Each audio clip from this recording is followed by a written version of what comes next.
Des jeunes qui rêvent aussi sans doute de succéder un jour à Fabrice Metz, le seul joueur professionnel alsacien. Il a fait ses armes au club de Mutzig et depuis 8 ans, il évolue à Pau en top 14. C'est l'élite du rugby français. Karine Gélébar et Jérôme Gosset sont allés à sa rencontre au pied des Pyrénées. Une longue parenthèse dès le début de la saison. Après 3 matchs à peine, la Coupe du Monde est venue suspendre le championnat de top 14. À Pau, 7 joueurs disputent le mondial. Pour tous les autres, la vie continue. 7h45, petit déjeuner au centre d'entraînement. Fabrice Metz participe volontiers au rituel de la table commune. Important, il le sait, pour démarrer ensemble la journée de travail.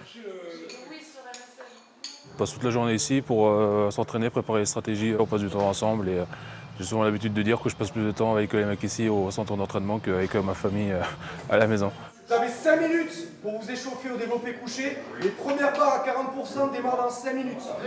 Au menu, après le café, de la cohésion toujours, en salle de musculation. À 32 ans, l'Alsacien est l'un des anciens du groupe, à un poste de deuxième ligne qui n'épargne pas le corps. 12 ans au plus haut niveau et une attention toujours plus poussée aux éventuels signaux d'usure.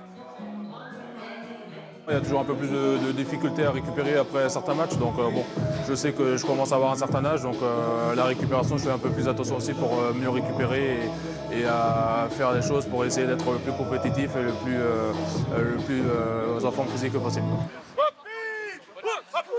Pour garder le rythme, en l'absence de compétition officielle pendant la Coupe du Monde, la section paloise se confronte aux équipes de la région. Ce jour-là opposé aux voisins de Tarbes, qui évoluent 2 divisions plus bas. Club historique de top 14, Pau a bien négocié son début de saison avec 2 victoires pour 1 défaite.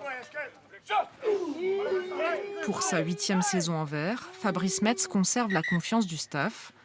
L'Alsacien qui a touché ses premiers ballons à Mutzig avant d'être formé au Racing Métro s'est forgé dans les Pyrénées un statut de joueur fiable et rigoureux. C'est surtout un garçon travailleur, un garçon qui a une éthique de travail, un garçon déterminé. Voilà, ses valeurs humaines, il les transpire en étant joueur de rugby et c'est ça qui en fait aujourd'hui un joueur, une poutre essentielle de notre paquet d'avant. On essaie d'avoir tout simplement les meilleurs profils, mais on sait que pour accompagner notre jeunesse paloise, notre brillante jeunesse paloise, il nous faut aussi des joueurs de talent et d'expérience d'ailleurs, dont un Alsacien. J'aimerais que le rugby alsacien se développe et surtout que certains jeunes qui peuvent avoir le niveau voient que ça peut être possible. Donc c'est aussi pour ça que je me suis un peu investi dans le club où j'ai commencé à Mutzig, où je suis directeur général du club. Ces racines alsaciennes, le rugbyman les retrouve en forêt. Des Vosges aux Landes, la même passion du bois. Après l'entraînement, c'est sa journée de chef d'entreprise qui démarre, avec ce jour la supervision d'un chantier de broyage dans la forêt landaise. Menuisier et ébéniste de formation, il est à la tête de 2 entreprises de bois énergie, l'une avec son frère en Alsace, l'autre ici dans le sud-ouest. Sur un terrain de rugby, ça peut s'arrêter du jour au lendemain ou pour X raison, je peux arrêter ma carrière. Donc pour moi, c'est important de pouvoir maîtriser cette après-carrière. Ça me permet aussi de garder un certain équilibre mental les jours de repos, de penser complètement à autre chose, de couper avec le rugby et de penser à autre chose. Un équilibre qu'il trouve aussi auprès de sa femme Tatiana et leurs 2 enfants, Lise et Noé. Ils se sont installés dans la campagne paloise et ce soir de match de l'équipe de France, Fabrice le vit à la maison. Lui a porté une fois le maillot bleu. C'était en juin 2016 lors d'une tournée d'été du 15 de France en Argentine. 20 minutes sur le terrain et une défaite 30-19, mais une expérience inoubliable. C'était quelque chose vraiment de inattendu.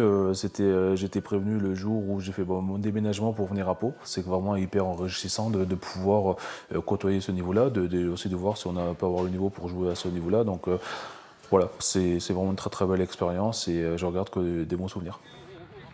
Top 14, équipe de France, une carrière unique dans le rugby professionnel pour un Alsacien. Le deuxième ligne compte la prolonger encore 2 ou 3 saisons, avec l'espoir qu'un autre joueur de la région prenne alors le relais.